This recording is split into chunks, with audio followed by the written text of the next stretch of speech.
Halo, good morning. Jadi kali ini kita bakal belajar tentang basic introduction tenses. Tenses itu apa sih?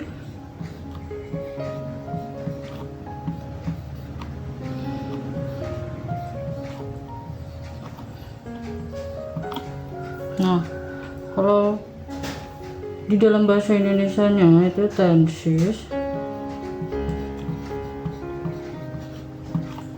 merupakan perubahan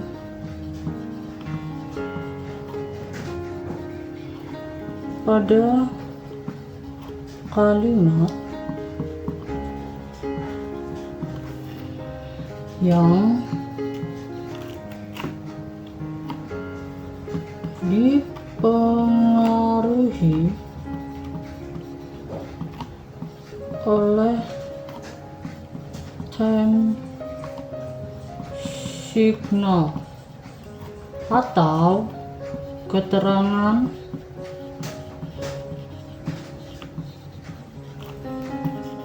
waktu. Nah, tenses itu sendiri 11-12 sama SPOK di dalam bahasa Indonesia.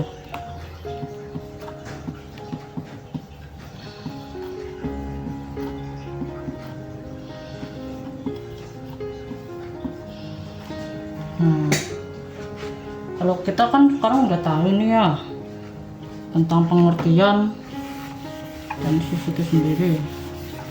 Jadi kita bakal lanjut belajar lebih lanjut.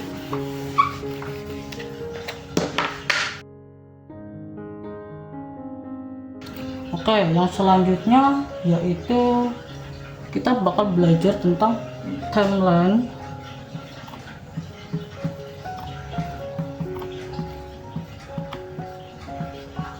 di dunia ini.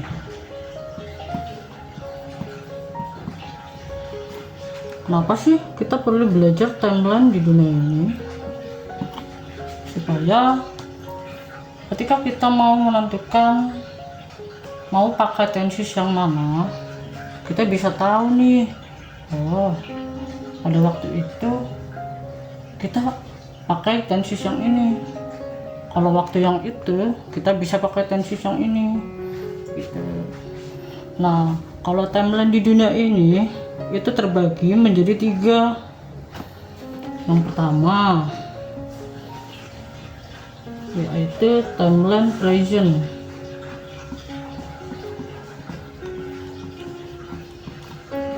atau artinya saat ini.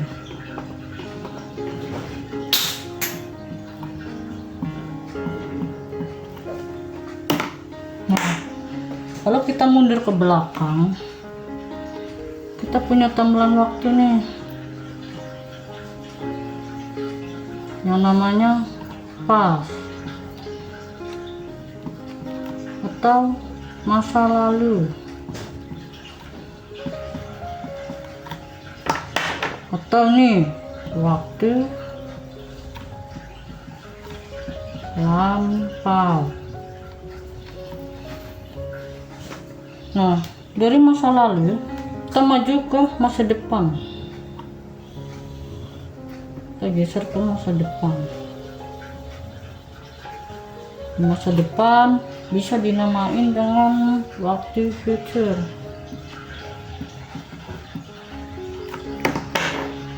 Masa depan.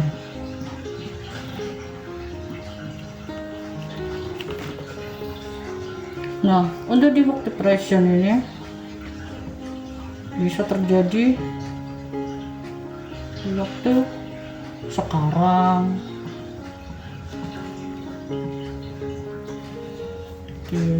Untuk waktu lampau itu kan bisa untuk waktu, contohnya kemarin,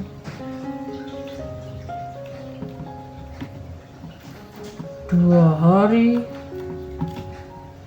yang lalu,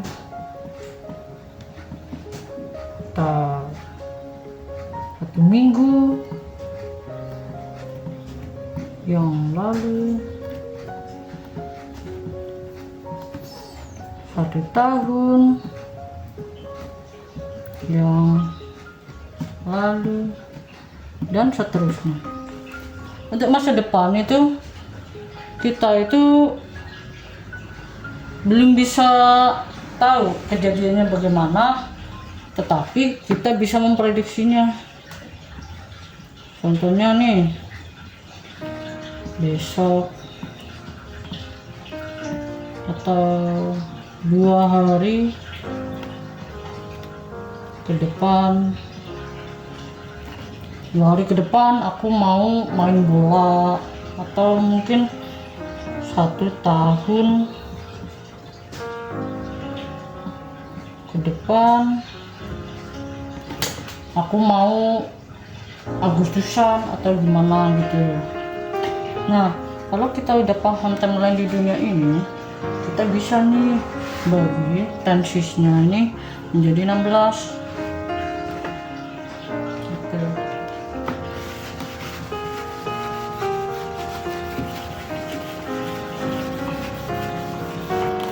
Nah, dari 16 ini kita bisa nih bagi jadi 4 bagian. Yang pertama ada tensis present.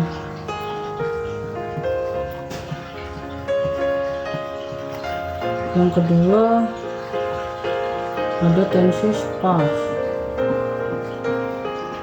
Yang ketiga ada tensis future. Yang keempat ada tensis past future. Namun biasanya yang sering digunakan itu cuma 3 doang: tensis present, tensis past, sama tensis future. Kenapa past future ini jarang digunakan? Karena past future ini untuk menandakan kejadian di masa lampau yang sudah direncanakan. Nah, itu sangat jarang terjadi, dan yang sering digunakan itu hanya 3 tensis ini yang sudah dijelaskan tadi di timeline dunia. Jadi waktu saat ini, kemudian ke waktu lampau, lalu ke waktu masa depan. Nah, dari 4 tensis ini dibagi lagi menjadi 4. Jadi ini kesini 4, pasnya juga 4, future-nya juga 4, pas future-nya juga 4. Nah, kalau di present itu yang pertama itu ada simple present. Yang kedua itu ada present continuous.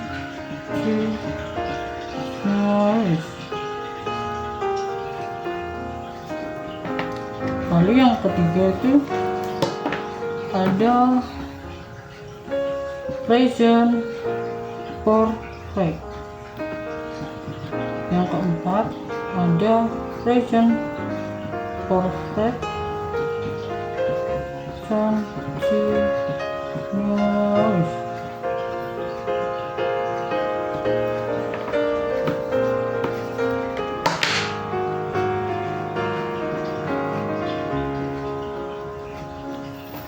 Nah, untuk minggu ini kita bakal belajar tentang present tense dulu ya. Nanti kalau present tense udah bisa, bakal lanjut ke past. Nanti kalau past sudah bisa, bakal lanjut ke future. Dan yang terakhir kita bakal belajar tentang past future. Oke, dari sini kita bakal lanjut lagi ke materi yang selanjutnya.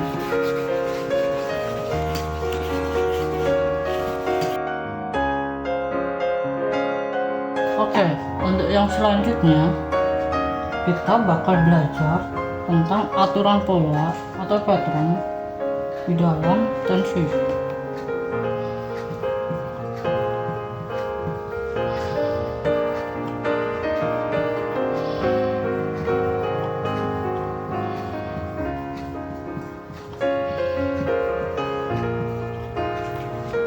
untuk aturan polanya itu kalau di bahasa Indonesia kan pakai S P O K. Nah, di bahasa Inggris juga sebenarnya 11-12 mirip kayak aturan di dalam bahasa Indonesia.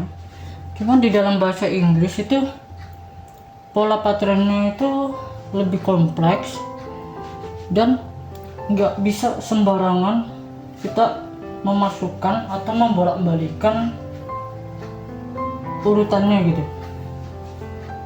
Nah, kalau di dalam bahasa Inggris itu untuk aturannya itu pakai subjek yang pertama. Nah, untuk subjeknya di dalam bahasa Inggris itu kan ada I, you, we, they, he, she, dan it. Untuk artinya nih dari masing-masing semua subjek yang ada dalam tenses itu, I itu berarti saya, aku. Kemudian untuk you itu bisa berarti kamu atau kalian. Lalu untuk we itu kita atau kami. They itu berarti mereka. Untuk he itu bisa berarti dia, laki.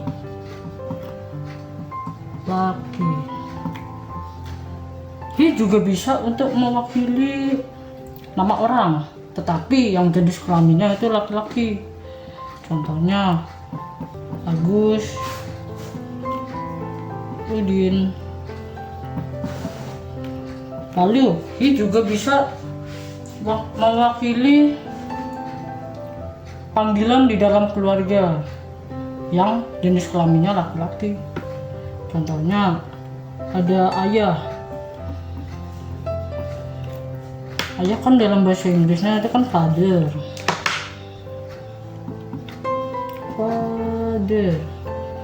Kita bisa jadi uncle atau paman. Nah, untuk she itu berarti dia perempuan.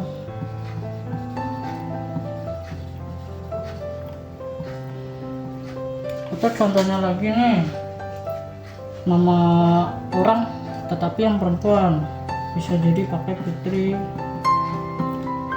terus Mawar, dan yang lain-lain. Kita bisa juga mewakili panggilan di dalam keluarga, contohnya mother. Lalu bibi, Nah, untuk it ini sendiri itu untuk mewakili benda mati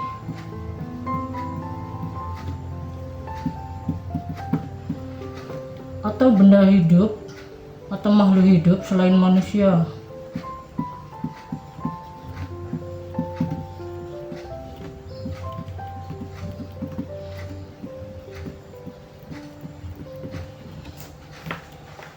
Contoh makhluk hidup selain manusia ada bisa dari hewan, animal, ada bisa dari tumbuhan, kucing,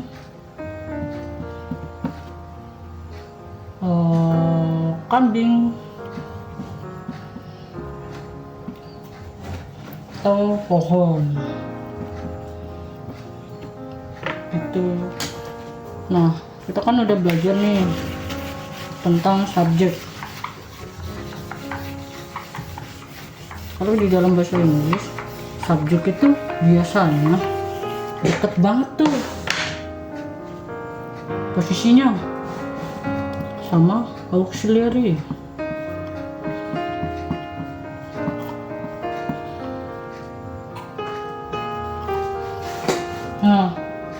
auxiliary itu kan jarang banget orang dengar tuh. Apa sih auxiliary itu?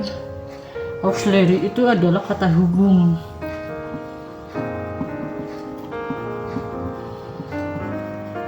antara subjek dan verb. Nah, kan auxiliary ini kan jarang sekali didengar ya. Jadi bisa kita sebut juga dengan to be. Di dalam auxiliary itu banyak banget kata hubung dan penggunaannya juga nggak bisa sembarangan tuh. Penggunaan auxiliary itu tergantung sama tenses yang mau dipakai dulu gitu. Kalau untuk to be-nya itu sendiri ada contohnya itu am,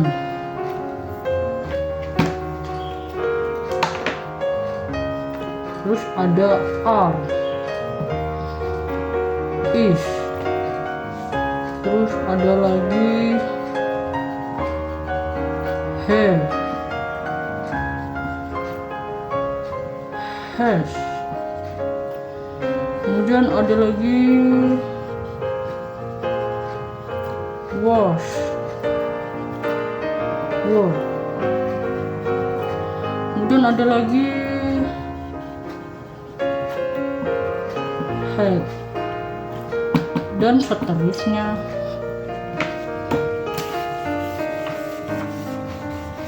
Nah, setelah kata hubung itu kita punya verb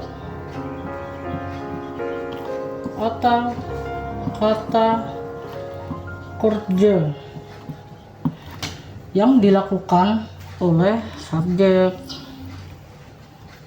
Nah, dari verb ini itu ada berbagai macam jenis verb. Yang pertama itu ada verb 1, verb 2, verb 3. Kemudian juga ada verb s atau is. Lalu juga ada verb ing. Nah, dari semua verb ini penggunaannya juga berbeda-beda tergantung tensesnya masing-masing. Nanti bakal dijelasin pada materi yang lebih lanjut. Nah, untuk yang selanjutnya itu ada objek.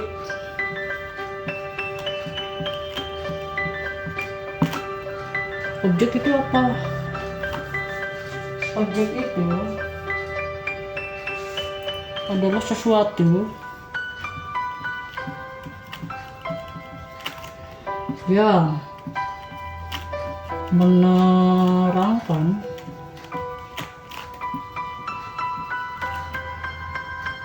pekerjaan yang dilakukan oleh subjek.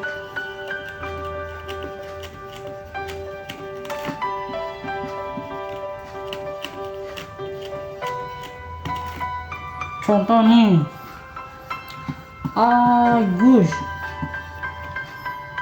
kata kerjanya mungkin berbicara,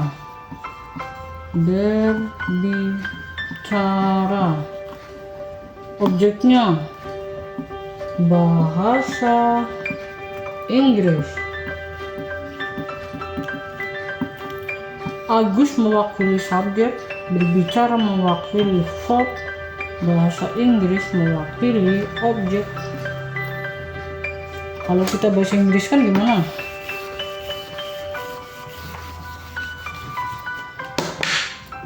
Agus speak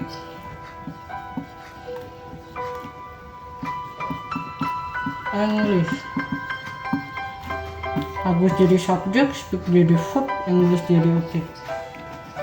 Nah, kan udah nih, ada contohnya, ada aturan polanya, tapi nggak bakal saya jelaskan di sini. Nanti penjelasan untuk pola-pola kalimatnya bakal aku jelasin di tiap-tiap tenses gitu. Nah selanjutnya setelah objek itu bisa ditambahkan attribut atau keterangan.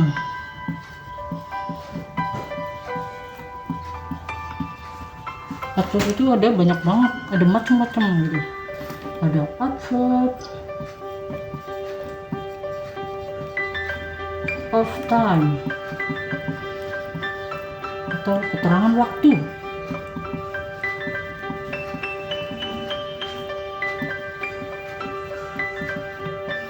Ada attribut of place, keterangan tempat, dan lain-lain. Ada banyak banget. Nah, jadi kan kita udah belajar nih tentang aturan polanya, pola pattern di dalam bahasa Inggris atau di dalam tenses ya. Yang pertama tadi apa? Subjek ditambah auxiliary atau to be ditambah verb ditambah objek ditambah adverb.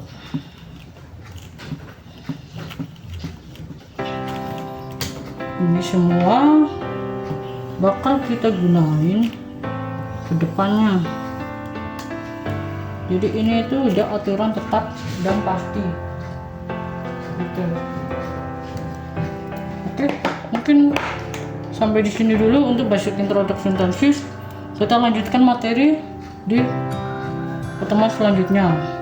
See you next time. Thank you for your attention and bye.